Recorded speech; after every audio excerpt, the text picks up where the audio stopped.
88,000 ऋषियों को संबोधित करते हुए सूत जी ने कहा, हे विप्रो, प्राचीन काल की बात है, महान राजा मंधाता ने वशिष्ठ जी से पूछा, हे वशिष्ठ जी, यदि आप मुझ पर प्रसन्न हैं तो ऐसे व्रत का विधान बताने की कृपा करें जिससे मेरा कल्याण हो।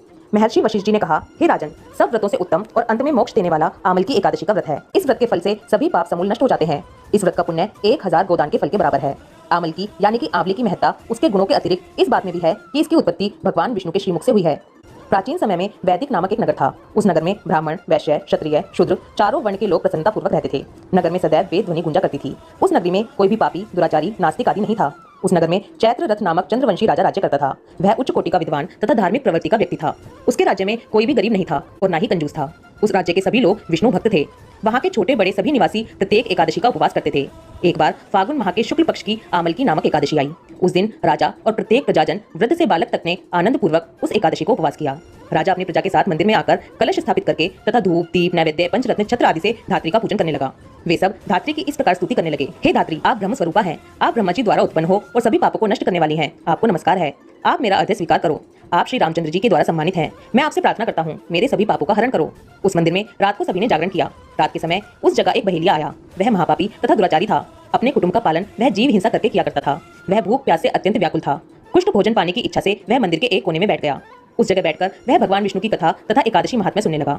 इस प्रकार उस बहेलिये ने सारी रात अन्य लोगों के साथ जागरण करके व्यतीत की। प्रातःकाल सभी लोग अपने अपने निवास पर चले गए। इसी प्रकार वह बहेलिया भी अपने घर चला गया और वहां जाकर भोजन किया। कुछ समय बीतने के पश्चात उस बहेलिये की मृत्यु हो गई। उसने जीव हिंसा की थी। इस कारण हालांकि वह घोर नरक का भागी था, परंतु उस दिन आमल की एकादशी का व्रत तथा जागरण के प्रभाव से उसने राजा विदुरथ के यहाँ जन्म लिया। उसका नाम वसुरथ रखा गया। बड़ा होने पर वह चतुरंगिणी सेना सहित तथा धन धान्य से युक्त होकर 10 सहस्त्र गांवों का संचालन करने लगा।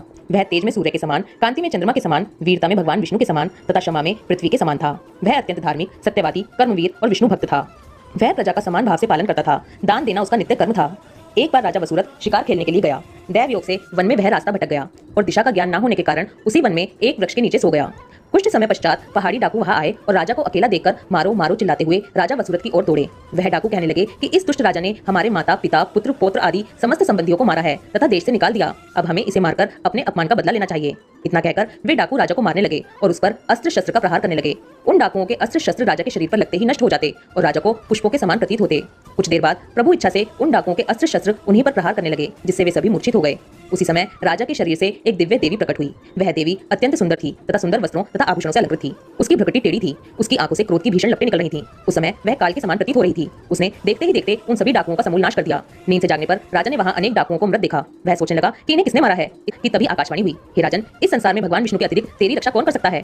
इस आकाशवाणी को सुनकर राजा ने भगवान विष्णु को स्मरण कर उन्हें प्रणाम किया। महर्षि वशिष्ठ ने कहा, हे राजन, यह सब आमल की एकादशी के व्रत का प्रभाव था।